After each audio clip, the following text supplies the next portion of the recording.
తాజాంశం చూస్తున్నాం. తిరుపతి జిల్లా ఎర్రావారిపాళెం మండలంలో ఏనుగులు బీభత్సం సృష్టించాయి. అటవీ శాఖ సిబ్బందిపై దాడి చేశాయి. దీనిపై వివరాలు మా ప్రతినిధి నారాయణప్పను అడిగి తెలుసుకుందాం. నారాయణప్ప, ఏనుగుల దాడిలో గాయపడిన వారి పరిస్థితి ఎలా ఉంది? శర్మ, చంద్రగిరి నియోజకవర్గం ఎర్రావారిపాలెం మండలంలోని అటవీ ప్రాంతంలో ఏనుగులు బీభత్సం సృష్టించాయి. నిన్న రాత్రి జనావాసాల్లోకి వచ్చేందుకు ప్రయత్నిస్తున్న ఏనుగులను దారి మళ్లించి తిరిగి అడవిలోకి తోలేందుకు ప్రయత్నించిన అటవీ శాఖ సిబ్బందిపై దాడికి ఏనుగులు ప్రయత్నించడంతో అటవీ శాఖ అధికారులు సిబ్బంది ఇద్దరు గాయపడ్డారు.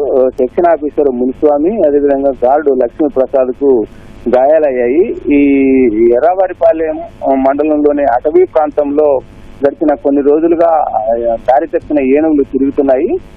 ఇటీవలనే రొంపిచెర్ల మండలంలో కూడా దాడి చేయడంతో ఒక రైతు ప్రాణాలు కోల్పోయారు. ఈ నేపథ్యంలో అటవీ ప్రాంతంలో సంచరిస్తున్న ఏనుగులను తిరిగి జనావాసాల్లోకి కానీ అదేవిధంగా పంట పొలాల్లోకి రాకోకుండా జాగ్రత్తలు తీసుకునే లక్ష్యంతో అటవీ శాఖ అధికారులు ఏనుగులను దారి తప్పిన ఏనుగులను మరింత అటవీ దట్టమైన అడవుల్లోకి తరలించేందుకు తోలేందుకు ప్రయత్నించారు. ఈ నేపథ్యంలోనే అవి దాడి చేసేందుకు ప్రయత్నించాయి. తప్పించుకునే క్రమంలో వెనక్కి వస్తుండగా తీవ్ర గాయాల పాలైన మునిస్వామి, అదేవిధంగా గార్డు లక్ష్మీప్రసాద్ ను ఆసుపత్రికి తరలించారు. వారిద్దరి పరిస్థితి ఆరోగ్యం ఇప్పుడు నిలకడగానే ఉంది.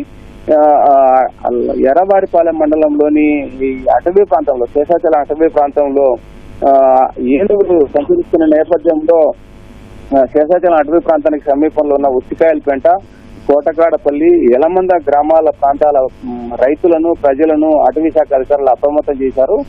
దారి తప్పిన ఏనుగులు అటవీ ప్రాంతంలోంచి వెలుపలికి వచ్చేందుకు అవకాశం ఉండడంతో అప్రమత్తంగా ఉండాలని, ఏనుగుల సమాచారం తెలిసిన వెంటనే అటవీ శాఖ అధికారులకు తెలియచేసి సంచరిస్తున్న తీరును వివరాలు అందించాలని చెప్పి అటవీ శాఖ అధికారులు స్థానిక ప్రజలను అప్రమత్తం చేశారు. శర్మ, ధన్యవాదాలు నారాయణప్ప.